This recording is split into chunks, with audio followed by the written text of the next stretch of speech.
सर्वेभ्यो नमो नमः। सर्वेषां हार्दं स्वागतम्। ॐ सहनावतु सहनौ भुनक्तु सह वीर्यं करवावहै तेजस्विनादितमस्तु मा विद्विषावहै। ओम शांति शांति शांति।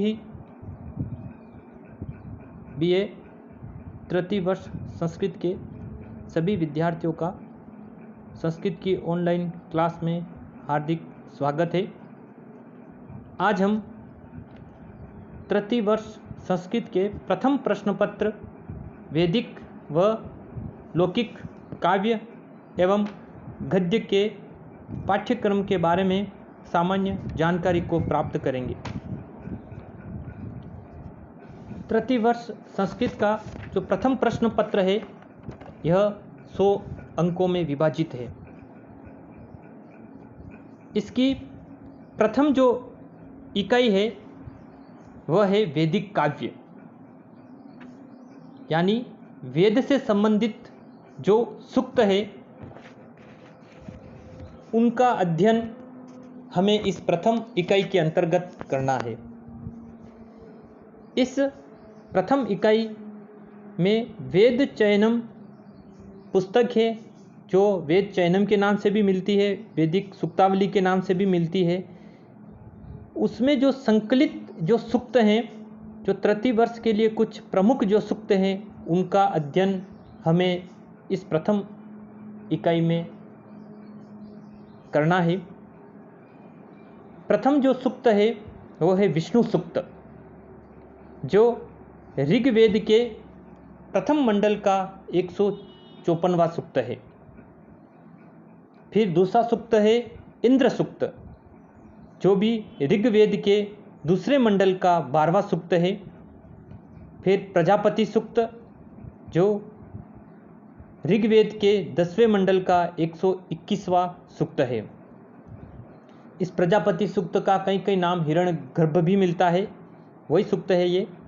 फिर पुरुष सूक्त, जो ऋग्वेद के 10वें मंडल का 90वां सूक्त है। और अंतिम वाक सूक्त है, जो ऋग्वेद के 10वें मंडल का 125वां सूक्त है। इस तरह से इस वेद चयनम में हमें इन 5 सूक्तों का अध्ययन करना है। जो संख्या इसमें उल्लेखित की गई है, जो प्रथम मंडल, जैसे विष्णु सूक्त के ऋग्वेद के पहले मंडल का 154वां सूक्त पढ़ना है, तो इन्हीं का अध्ययन हमारे तृतीय वर्ष के लिए अपेक्षित है। फिर इसमें वैदिक साहित्य में ही दूसरी जो पुस्तक है उपनिषद के अंतर्गत कठोपनिषद, जिसके प्रथम अध्याय की प्रथम 2 वल्ली ही हमारे इस तृतीय वर्ष में अध्ययन के लिए अपेक्षित है। वैसे कठोपनिषद कृष्ण यजुर्वेद की कठ शाखा से संबंधित है और इसमें 2 अध्याय और प्रत्येक अध्याय में 3-3 वल्ली है। लेकिन हमारे तृतीय वर्ष संस्कृत में सिर्फ आपके प्रथम अध्याय की प्रथम 2 वल्ली ही परीक्षा के अध्ययन के लिए अपेक्षित हैं। इसके बाद दूसरी जो इकाई है वह है लौकिक काव्य में आपके किराता अर्जुन्यम, जो महाकवि भारवी की रचना है, जो 18 सर्गों में विभक्त है। हमें सिर्फ इसका प्रथम सर्ग ही अध्ययन के लिए अपेक्षित है, पढ़ना है। तीसरी जो इकाई है गद्य में हमारा है सुखनासोपदेश, जो महाकवि बाणभट्ट की जो रचना कादम्बरी है उसका एक भाग है सुखनासोपदेश। उसका अध्ययन हमारे इस तृतीय वर्ष में अपेक्षित है। इस तरह से हमारे इस तृतीय वर्ष की जो पाठ्यक्रम की जो इकाइयाँ हैं, उसमें प्रथम इकाई में हमारा वेद चयनम, जिसमें विष्णु, इंद्र, प्रजापति, पुरुष और वाक सूक्त का अध्ययन अपेक्षित है। द्वितीय इकाई में कठोपनिषद, जिसके प्रथम अध्याय की प्रथम 2 वल्ली है।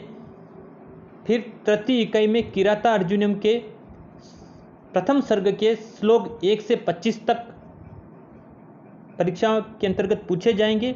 फिर चतुर्थ इकाई में किराता अर्जुनम के 26 से 46 श्लोक, कुल 46 श्लोक है इसमें, तो 26 से 46 श्लोक इसकी चतुर्थ इकाई में पढ़ने के लिए अपेक्षित है। और पंचम इकाई हमारा सुखनासो उपदेश है। अब प्रश्न पत्र का जो विस्तृत जो अंक विभाजन है वह 100 अंकों में है। वो किस तरह से उसको भी हम देख लेते हैं।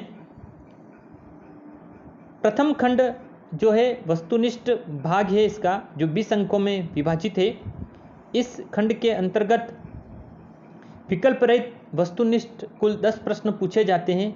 ये पाठ्यक्रम पर आधारित होते हैं तथा सभी इकाइयों से समान रूप से इससे प्रश्न पूछे जाते हैं। हमारी जो इकाइयों के संदर्भ में, चाहे वेद चयनम है, चाहे कठोपनिषद है, चाहे सुकनासो उपदेश है या किरातार्जुनीय में, इससे संबंधित जो प्रश्न है कुल 10 प्रश्न हमारे परीक्षा के लिए इससे पूछे जाएंगे। वस्तुनिष्ठ होंगे और विकल्प रहित होंगे।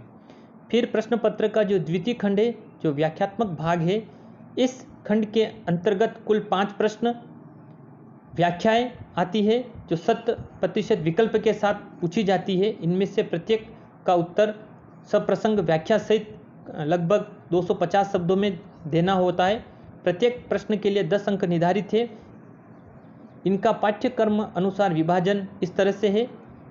पहला, वेद चयनम, यानी इस पाठ्यक्रम में ऋग्वेद के दिए गए सूक्तों में से 4 मंत्र देकर किन्हीं 2 की सप्रसंग व्याख्या पूछी जाती है। फिर ख भाग में इसी के अंतर्गत ख में कठोपनिषद में से 4 मंत्र देकर किन्हीं 2 मंत्रों की व्याख्या पूछी जाती है। 10 अंक के हैं सभी ये। फिर किरातार्जुनीयम के प्रथम सर्ग के श्लोक 1 से 25 तक के श्लोकों में से 2 श्लोक देकर 1 श्लोक की सप्रसंग सटिप्पणी व्याख्या पूछी जाती है। यह भी 10 अंक है। घ में हमारे किरातार्जुनीयम के प्रथम सर्ग के बाद में जो बचे हुए जो श्लोक हैं, श्लोक संख्या 26 से 46 तक के श्लोकों में से कोई 2 श्लोक देकर 1 श्लोक की संस्कृत व्याख्या पूछी जाती है। 10 अंक की इसकी जो व्याख्या हमें संस्कृत में लिखनी है। और अंत में सुकनासो उपदेश के 2 गद्यांश देकर किसी एक का सप्रसंग अनुवाद पूछा जाता है, 10 अंक का है। फिर तृतीय खंड जो आता है हमारा, वो विवेचनात्मक भाग है। इस खंड के अंतर्गत कुल 2 प्रश्न विकल्पों के साथ पूछे जाते हैं। इनमें से प्रत्येक का उत्तर लगभग 300 शब्दों में देना होता है। इसके लिए 15-15 अंक निर्धारित हैं। किस तरह से पूछे जाएंगे इसमें वेद चयनम में 2 देवताओं का नाम देकर एक देवता का स्वरूप पूछा जाएगा।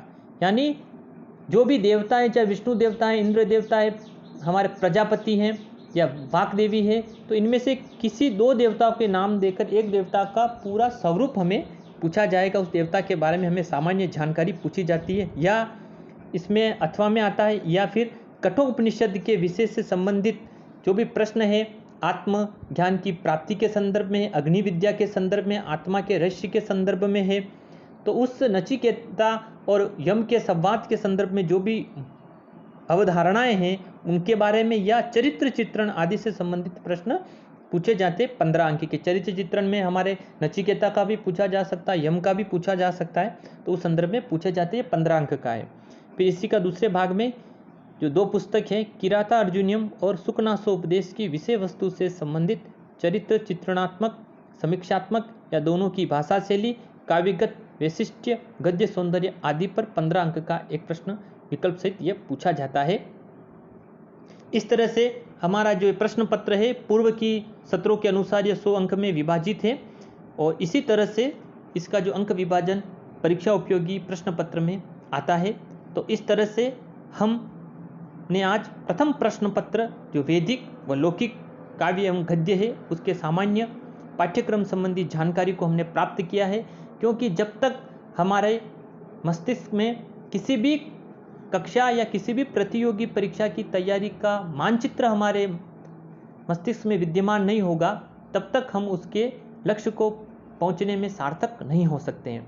तो इस सामान्य पाठ्यक्रम की जो विषय वस्तु है, इसके अनुसार हमें यह भली भांति परिचय हो गया है कि कौन सी पुस्तक हमारे इस तृतीय वर्ष के प्रथम प्रश्न पत्र में संकलित है, कितने अंकों में इसका विभाजन है, किस तरह से प्रश्न पत्र का विभाजन या परीक्षा में किस तरह से प्रश्न पत्र संकलित होगा। तो सामान्य जानकारी हमें ध्यान में रखनी है।